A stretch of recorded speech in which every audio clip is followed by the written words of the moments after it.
Hello সবাইকে, আজকে তো আমি ছাদে চলে আসি আর দেখি গোলাপ গাছটার কত সুন্দর গ্রোথ হয়েছে।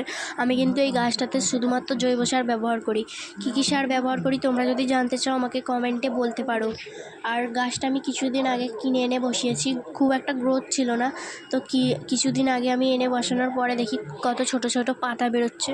তো এখন আমি সুতোটা কেটে দেবো। সুতোটা আর কাটা হয়নি যখন বসিয়েছিলাম, তো এখন আমি কেটে দিচ্ছি সুতোটা।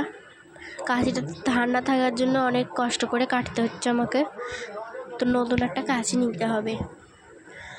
আর এই ভোঁতা কাঁচি কিন্তু গাছের প্রুনিংয়ের জন্য একদমই ভালো না, বাট কী করবো বলো, আমার কাছে কাঁচি এখন নেই, কিনতে হবে, তো এটাই ব্যবহার করলাম। আর দেখো এই নয়নতারা গাছটা আমি বনসাই করছি, তো এটাও প্রুনিং করে দিচ্ছি আমি, ডগাগুলো কেটে দিচ্ছি প্রত্যেকটা ডগা। এটা প্রায় 6 মাস মতন হয়েছে এই গাছটা আমি বসিয়েছি। তো তোমরা কিন্তু আমাকে সাপোর্ট করো না, একদমই ভালো লাগলে ভিডিওটি লাইক করবেন এবং সাবস্ক্রাইব করবেন আর কমেন্টও করবেন। তো আজকের মতন চলি, দেখা হচ্ছে পরের ভিডিওতে, বাই।